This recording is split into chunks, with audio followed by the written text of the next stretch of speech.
আহিছো বকৰি ঈদক লৈ কেন্দ্ৰীয় হিলাল সমিতিয়ে এতিয়া ডাঙৰ ঘোষণা কৰিছে চৰকাৰে যিদৰে নীতি নিৰ্দেশনা দিছে সেইদৰে পবিত্ৰ ঈদ সকলোৱে পালন কৰক ঈদত নিৰ্দিষ্ট এটা জন্তুকে যে কুৰবানী দিব লাগে সেই কথা ধৰা বন্ধা নহয় গতিকে চৰকাৰে যিদৰে নীতি নিৰ্দেশনা দিছে সেইদৰে সকলোৱে পালন কৰি শান্তিপূৰ্ণভাৱে ঈদ পালন কৰক আৰু হিন্দুসকলে আমাৰ ভাইসকলে যিহেতু গো মাতাক পূজা কৰি আহিছে গতিকে আনক আমি মনত আঘাত দিয়াটো ইছলাম ধৰ্মাৱলম্বী লোকৰ কোনো ধৰণৰ নিয়ম নহয় বা কোনো ধৰণৰ উদ্দেশ্য নহয় গতিকে শান্তিপূৰ্ণভাৱে সকলোৱে যাতে বকৰি ঈদ পালন কৰে তাৰ বাবে আহ্বান জনাইছে কেন্দ্ৰীয় হিলাল সমিতিৰ তৰফৰ পৰা লৈছো এই মুহূৰ্তত টাইমিনৰ দৰ্শকৰ বাবে খবৰ বকৰি ঈদক লৈ কেন্দ্ৰীয় হিলাল সমিতিৰ ডাঙৰ ঘোষণা আজিৰ দিনটোত বকৰি ঈদক লৈ কেন্দ্ৰীয় হিলাল সমিতিৰ তৰফৰ পৰা পুনৰ ডাঙৰ ঘোষণা কৰিছে চৰকাৰৰ এছঅপি মতে উদযাপন কৰক পবিত্ৰ ঈদ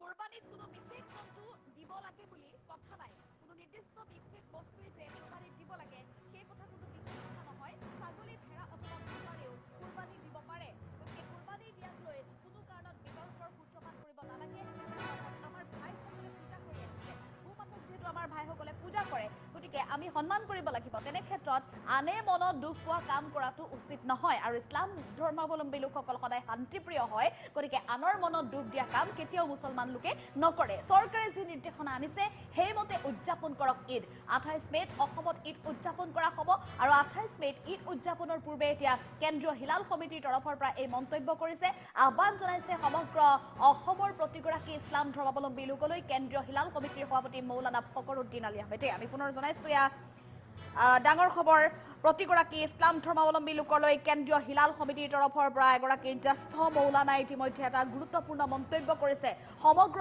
ৰাজ্যৰ প্ৰতিগৰাকী ইছলাম ধৰ্মাৱলম্বী লোক এতিয়া পবিত্ৰ ঈদ উদযাপনৰ বাবে সাজু আছে বিশ্বৰ কোটি কোটি মুছলমানৰ বাবে যিহেতু এই বকৰি ঈদ যথেষ্ট তাৎপৰ্যপূৰ্ণ ত্যাগ স্বীকাৰ কৰি প্ৰতিগৰাকী ইছলাম ধৰ্মাৱলম্বী লোকে এই ঈদ উদযাপন কৰি আহিছে প্ৰতিটো বৰ্ষতে আৰু এইবাৰো ব্যতিক্ৰম নহয় সমগ্ৰ বিশ্বৰ সমান্তৰালভাৱে কোটি কোটি মুছলমানৰ সমান্তৰালভাৱে অসমৰ প্ৰতিগৰাকী মুছলমানেও এতিয়া এই ঈদৰ বাবে অপেক্ষাৰত 28 মে যেহেতু সমগ্ৰ অসমত ঈদ উদযাপন কৰিব সমগ্ৰ ভাৰতবৰ্ষত ঈদ উদযাপন কৰিব আৰু ঈদৰ বাবে এতিয়া অসমৰ প্ৰান্তে প্ৰান্তে দেখিবলৈ পোৱা গৈছে প্ৰস্তুতি কিন্তু তাৰ বাবে চৰকাৰে যিসমূহ নীতি নিৰ্দেশনা দিছে সেই নীতি নিৰ্দেশনাক লৈ একাংশ লোকৰ মাজত দেখিবলৈ পোৱা গৈছে বিভিন্ন ধৰণৰ প্ৰতিক্ৰিয়া আৰু এই প্ৰতিক্ৰিয়াক লৈ এতিয়া কেন্দ্ৰীয় হিলাল কমিটিৰ তৰফৰ পৰা স্পষ্ট কৰি দিছে যে কোনো ধৰণৰ বিতৰ্কৰ সৃষ্টি কৰিব নালাগে কোনো ধৰণৰ বিতৰ্কৰ সৃষ্টি কৰাটো এই মুহূৰ্তত উচিত নহয় কাৰণ ইছলাম ধৰ্মাৱলম্বী লোকসকল সদায় শান্তিপ্ৰিয় হয় ইছলাম ধৰ্মাৱলম্বী লোকে কোনো কাৰণত আনৰ ধৰ্মত বা আনৰ ধৰ্মীয় অনুভূতিত আঘাত সনা কাম নকৰে গতিকে প্ৰতিগৰাকী ইছলাম ধৰ্মাৱলম্বী লোকে শান্তিপূৰ্ণভাৱে ঈদ পালন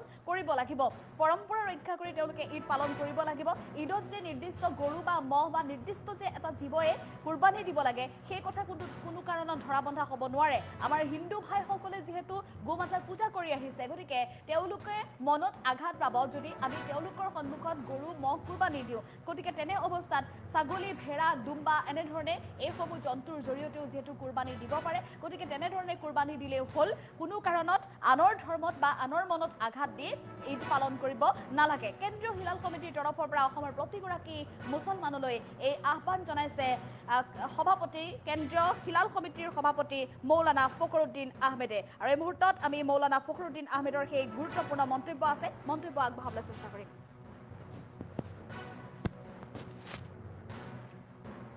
ছাগলী দুম্বা ভেড়া আৰু তিনি প্ৰকাৰ গৰু মহ উট কোৰবানী দিব পাৰে এইটো হল কথা আৰু দুম্বা হ'ব লাগে এবছৰ গৰুৰ বয়স হ'ব লাগে 2 বছৰৰ তলত হ'ব নোৱাৰিব উটৰ বয়স হ'ব 5 বছৰ তাৰ ঊৰ্ধত হ'ব লাগিব আৰু কোৰবানী হৃষ্টপুষ্ট হ'ব লাগে বেমাৰী হ'ব নালাগে আৰু কোৰবানী এটা ত্যাগ আল্লাহৰ নামত ওয়াস্তে দিব সৃষ্টিৰ পৰা কোৰবানী চলি আহিছে বিশেষ কৰি 1,26,000 পয়গম্বৰৰ সৰ্দাৰৰ আতা ইব্ৰাহিম আলাইহিস সালাতু ওয়াস সালামৰ পৰা চলি আহিছে কোৰবানী গতিকে কোৰবানী দিব এতিয়া কথা এটা হৈছে ৰাজ্যত বহু ধৰণৰ কি কোৰবানী দিব আৰু মই কেন্দ্ৰীয় হিলাল কমিটিৰ সভাপতি হিচাপে সকলোকে মই এটা কথা জনাব বিচাৰিছো আমাৰ কেন্দ্ৰীয় হিলাল কমিটিৰ সাধাৰণ সম্পাদক ডাঙৰীয়াও ইমদাদ হুছেইন সাহেব আছে জনাব বিচাৰিছো আপোনালোকক চৰকাৰৰ গাইডলাইন মতে আপোনালোকে কোৰবানী দিয়ক। চৰকাৰে যিবোৰ নীতি নিৰ্ধাৰণ কৰি দিছে গৰু দিব নালাগে, গতিকে কোৰবানী গৰু দিব লাগে বুলিয়েই কোনো কথা নাই, কোনো জৰুৰী নহয়। কোৰবানী গৰু খালেই যে মুছলমান সেইটোও নহয়, এইটোও কথা কলো, নাখালেও অসুবিধা নাই। কোৰবানী গৰু নিদিলেও কোনো অসুবিধা নাই। তাৰ পৰিৱৰ্তে ছাগলী দিয়ক, দুম্বা দিয়ক, ভেড়া দিয়ক, মহ দিয়ক। আমাৰ ইয়াত উটৰ প্ৰচলন নাই, আৰবত উটৰ প্ৰচলন আছে, উটবিলাক দিব। গতিকে বিতৰ্কিত কৰি কোনো লাভ নাই। যেহেতু গৌ মাতাক আমাৰ লগৰ ভাইসকলে আমাৰ এই কাষত থকা তেওঁলোকে শ্ৰদ্ধা কৰে, গৰুবোৰক আমিও শ্ৰদ্ধা জনাও। গতিকে কোৰবানী দিব লাগে বুলি গৰু দিব লাগে বুলি কোনো কথা নাই। গতিকে যাতে আশে পাশে থকা মানুহৰ কোনো ধৰণৰ তকলিফ নহয়, কষ্ট নহয়, সেইটো আমি কিন্তু কোৰবানী দিওঁতাসকলে লক্ষ্য কৰিব লাগিব। আৰু লগতে কোৰবানী এনে এটা বস্তু হুলস্থুল কৰি দিয়া বস্তু নহয়, আল্লাহৰ ৱাস্তে দিব, আল্লাহ দেখিব, আপুনি দিব আপোনাৰ মনৰ কথা। মই কিমানটা কোৰবানী দিলো, কিমান ডাঙৰ দিলো, মানুহক দেখুৱাব নালাগে। মানুহক দেখুৱাকৈ যদি কোনোবাই কোৰবানী দিয়ে, কোৰবানী বাতিল হব। এইটো কোৰআন আৰু হাদিছৰ কথা। গতিকে চৰকাৰৰ, অসম চৰকাৰৰ এছঅপি মতে দিয়ক। আৰু যেতিয়া কোৰবানী বিলাক দিব, সেইবোৰ হাড় মূৰবোৰ এনেকুৱা ঠাইত পুতি থব যাতে দুৰ্গন্ধ নলয়, তেজবোৰ যাতে দুৰ্গন্ধ নলয়, আশে পাশৰ মানুহ যাতে কষ্ট নহয়। আত-তুহুৰু শাত্ৰুল ঈমান, আন-নিজাফাতু মিনাল ঈমান। পাক সাফ পবিত্ৰ ইছলাম ধৰ্মৰ এটা অংশ, সেইকাৰণে যাতে লেতেৰা নহয়, সেইফালেও আমাৰ লক্ষ্য কৰিবলগীয়া কথা আৰু অতি দৰকাৰী কথা। চৰকাৰে যি কৰে চৰকাৰৰ গাইডলাইন মতে যাব। গৰু, মই আগতেও কথা এবাৰ দোহাৰিছো, মুছলমান মানুহে গৰু খালেই যে মুছলমান হব তেনেকুৱা নহয়, নাখালেও কোনো অসুবিধা নাই। আৰু কোৰবানী গৰু নিদিলেও কোনো অসুবিধা নাই। তাৰ পৰিৱৰ্তে দুম্বা আছে, ছাগলী আছে, ভেড়া আছে আৰু অন্যান্য জীৱ জন্তু আছে, সেইবোৰ দিব, হৃষ্টপুষ্ট চাই পেলাই দিব। গতিকে চৰকাৰে যেনেকৈ গাইডলাইন দিছে তেনেকৈ দিব, মানুহৰ কোনো যাতে কষ্ট নহয় সেইফালেও আমাৰ কেন্দ্ৰীয় হিলাল কমিটিৰ তৰফৰ পৰা অনুৰোধ থাকিল, আহ্বান জনালো। চৰকাৰে যদি দিব নালাগে বুলি কৈছে সেইটো আহ্বান জনালো, গাইডলাইন মতে কৈছো। চৰকাৰে যিটো গাইডলাইন দিছে, যদি দিব নালাগে বুলি কয় তেতিয়া দিব নালাগে। কাৰণ মই আগতেও কৈছো, গৰুটোৱে যে কোৰবানী দিব লাগিব সেইটো জৰুৰী নহয়, বেলেগ জন্তু দিব পাৰিব। কোৰবানী 6 প্ৰকাৰৰ কোৰবানী দিব পাৰে। ছাগলী, দুম্বা, ভেড়া, আৰু 3 প্ৰকাৰ গৰু, মহ, উট কোৰবানী দিব পাৰে। এইটো হল কথা।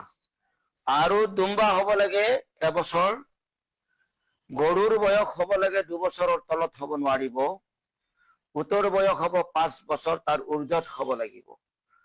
আৰু কোৰবানী হৃষ্টপুষ্ট হব লাগে, বেমাৰী হব নালাগে।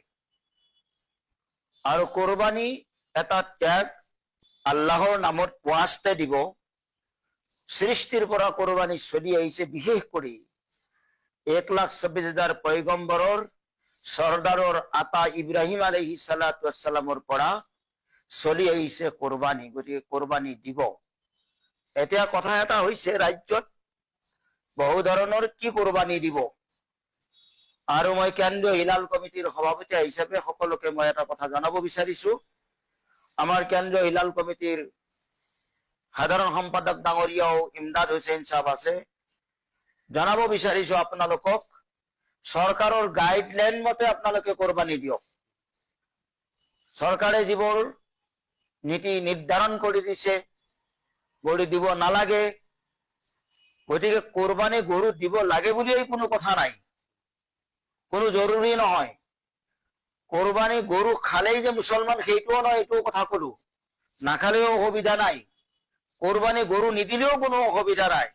তাৰ পৰিৱৰ্তে ছাগলী দিয়ক, দুম্বা দিয়ক, ভেড়া দিয়ক, মহ দিয়ক। আমাৰ ইয়াত উটৰ প্ৰচলন নাই, আৰবত উটৰ প্ৰচলন আছে, উটবিলাক দিব। গতিকে বিতৰ্কিত কৰি কোনো লাভ নাই। যেহেতু গৌ মাতাক আমাৰ লগৰ ভাইসকলে আমাৰ এই কাষত থকা তেওঁলোকে শ্ৰদ্ধা কৰে, গৰুবোৰক আমিও শ্ৰদ্ধা জনাও। গতিকে কোৰবানী দিব লাগে বুলি গৰু দিব লাগে বুলি কোনো কথা নাই। গতিকে যাতে আশে পাশে থকা মানুহৰ কোনো ধৰণৰ তকলিফ নহয়, কষ্ট নহয়, সেইটো আমি কিন্তু কোৰবানী দিওঁতাসকলে লক্ষ্য কৰিব লাগিব। আৰু লগতে কোৰবানী এনে এটা বস্তু হুলস্থুল কৰি দিয়া বস্তু নহয়। আল্লাহৰ ৱাস্তে দিব, আল্লাহ দেখিব, আপুনি দিব আপোনাৰ মনৰ কথা। মই কিমানটা কোৰবানী দিলো, কিমান ডাঙৰ দিলো, মানুহক দেখুৱাব নালাগে। মানুহক দেখুৱাকৈ যদি কোনোবাই কোৰবানী দিয়ে, কোৰবানী বাতিল হ'ব। এইটো কোৰাণ আৰু হাদিছৰ কথা। গতিকে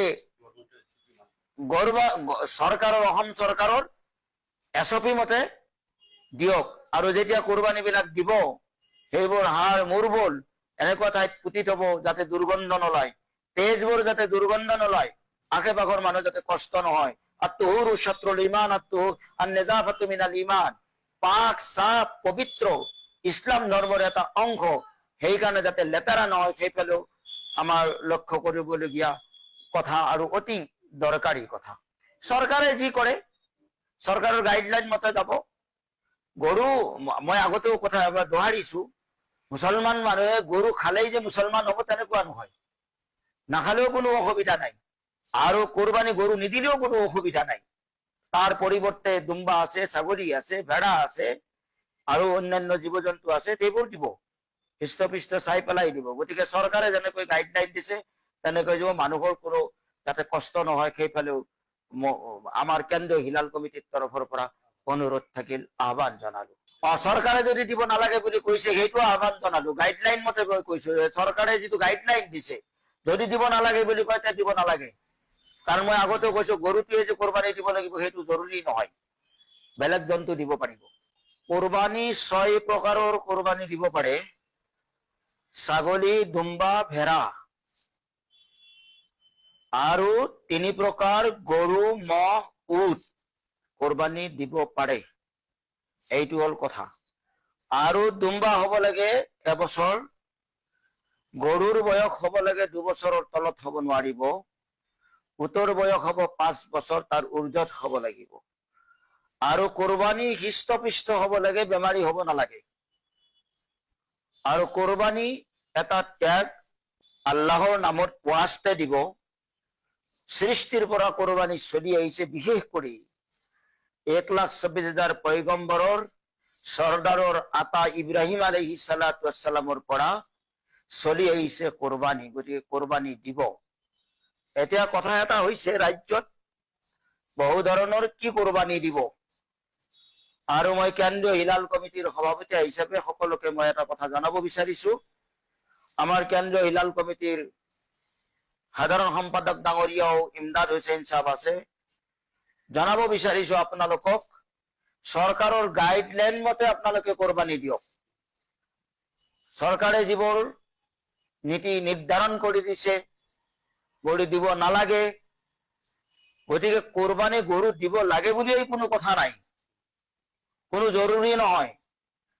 কোৰবানী গৰু খালেই যে মুছলমান সেইটোও নহয়, এইটোও কথা কলো। নাখালেও অসুবিধা নাই, কোৰবানী গৰু নিদিলেও কোনো অসুবিধা নাই। তাৰ পৰিৱৰ্তে ছাগলী দিয়ক, দুম্বা দিয়ক, ভেড়া দিয়ক, ম'হ দিয়ক। আমাৰ ইয়াত উটৰ প্ৰচলন নাই, আৰবত উটৰ প্ৰচলন আছে, উট বিলাক দিব। গতিকে বিতৰ্কিত কৰি কোনো লাভ নাই। যেহেতু গৌ মাতাক আমাৰ লগৰ ভাইসকলে, আমাৰ এই কাষত থকা, তেওঁলোকে শ্ৰদ্ধা কৰে গৰুবোৰক, আমিও শ্ৰদ্ধা জনাও। গতিকে কোৰবানী দিব লাগে বুলি, গৰু দিব লাগে বুলি কোনো কথা নাই। গতিকে যাতে আশে পাশে থকা মানুহৰ কোনো ধৰণৰ তকলিফ নহয়, কষ্ট নহয়, সেইটো আমি কিন্তু কোৰবানী দিওঁতাসকলে লক্ষ্য কৰিব লাগিব। আৰু লগতে কোৰবানী এনে এটা বস্তু হুলস্থুল কৰি দিয়া বস্তু নহয়। আল্লাহৰ ৱাস্তে দিব, আল্লাহ দেখিব, আপুনি দিব আপোনাৰ মনৰ কথা। মই কিমানটা কোৰবানী দিলো, কিমান ডাঙৰ দিলো, মানুহক দেখুৱাব নালাগে। মানুহক দেখুৱাকৈ যদি কোনোবাই কোৰবানী দিয়ে, কোৰবানী বাতিল হ'ব। এইটো কোৰাণ আৰু হাদিছৰ কথা। গতিকে চৰকাৰৰ, অসম চৰকাৰৰ এছঅপি মতে দিয়ক। আৰু যেতিয়া কোৰবানী বিলাক দিব, সেইবোৰ হাড় মূৰবোৰ এনেকুৱা ঠাইত পুতি থব যাতে দুৰ্গন্ধ